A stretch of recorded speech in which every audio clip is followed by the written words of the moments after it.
Have you ever had one of those days where everything just goes wrong? You wake up late, spill coffee on your shirt, miss the bus? Yeah, that was my Tuesday. Little did I know, my terrible, horrible, no good, very bad day was about to take a wild turn, one that would change my life forever. It all started with a stray cat, a suspicious-looking van, and a man bleeding out in an alley. I was just trying to get home, minding my own business, when I heard a faint meow. Being the animal lover I am, I followed the sound into a dark, grimy alley. That's when I saw him.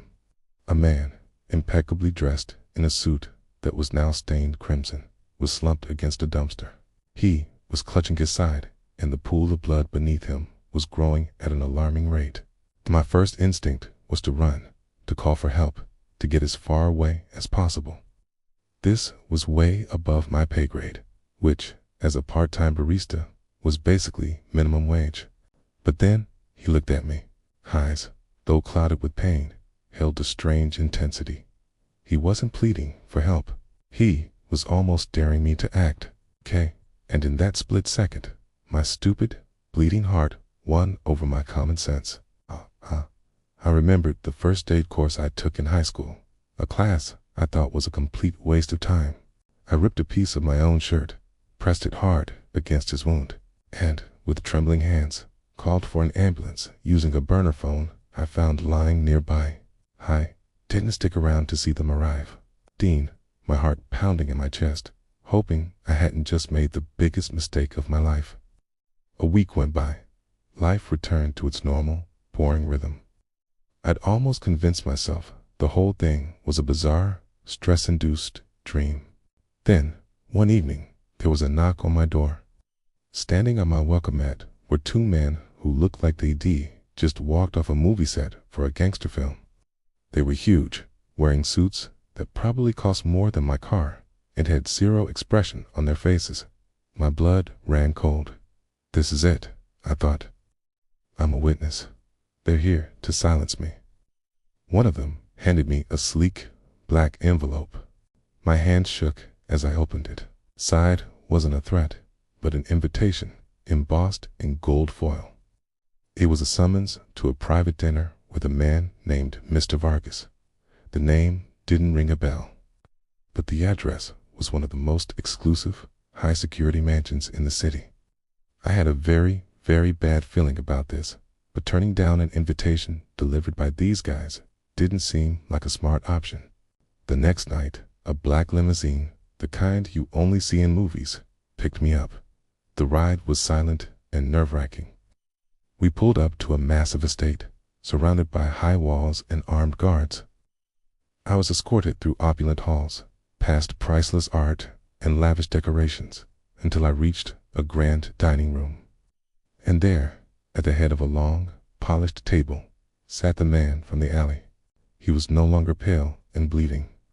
He looked powerful, confident, and very much in charge. He smiled, a slow, predatory smile.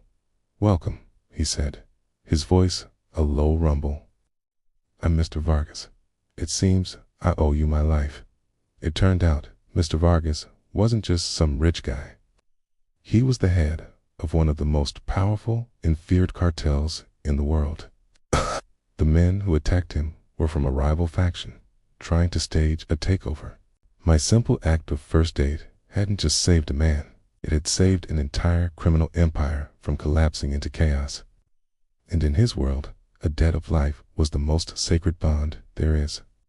He told me that from that moment on, I was under his protection. Anything I wanted, anything I needed, was mine for the asking. He owed me everything. My brain couldn't process it. Me, a regular person, now entangled with a cartel boss. He wasn't kidding. The next day, a new car, a luxury model I couldn't even dream of affording, was parked outside my apartment. The keys were in the ignition, with a note, a small token of my gratitude. My student loans paid off, my crummy apartment. He offered me a penthouse suite in the city's most exclusive building. He even offered to buy the coffee shop I worked at and make me the CEO. It was insane, but with great power comes great Well, a lot of really weird problems. Suddenly, I had bodyguards following me to the grocery store. Dating became impossible. How do you explain to someone that the two scary-looking guys at the next table are your personal security, courtesy of a crime lord? My life had become a surreal mix of unbelievable luxury and constant low-grade paranoia. I was living in a golden cage. One day, Mr. Vargas called me for another meeting. This time, it wasn't about showering me with gifts. He looked serious, worried even. The rivals who had tried to take him out before were back, and they were bolder this time. They knew about me. They saw me as Vargas's weakness, his one soft spot. They think because I owe you, you are my vulnerability, he explained, his jaw tight. I need to show them that you are my strength. He wasn't asking me to get involved in his dirty business. He was asking for my help in a different way. He needed my perspective, my normal, everyday person's perspective. He was so surrounded by yes men and hardened criminals that he lost touch with how ordinary people think. He wanted me to help him predict his rivals' moves, not by thinking like a gangster, but by thinking like a regular person who's been cornered. What would someone do if they wanted to cause chaos for an ordinary citizen? They'd go after their routine, their friends, their sense of safety. It was a strange request. I was a strategist in a war I never signed up for.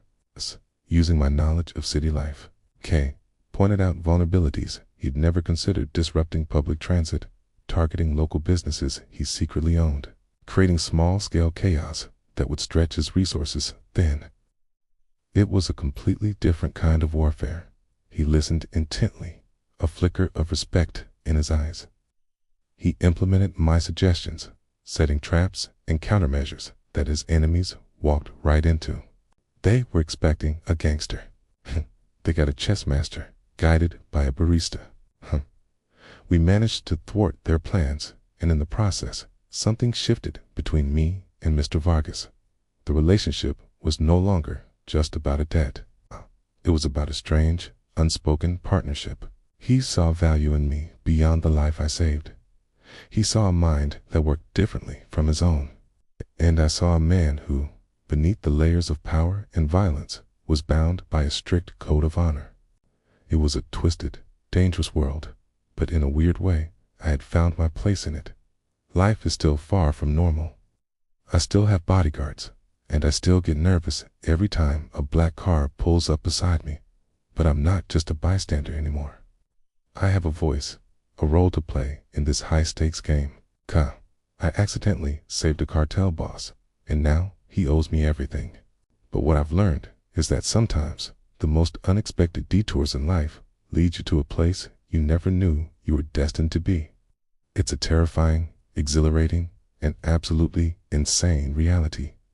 But hey, at least I never have to worry about being late for work ever again. Thanks for watching, and don't forget to follow for more crazy stories.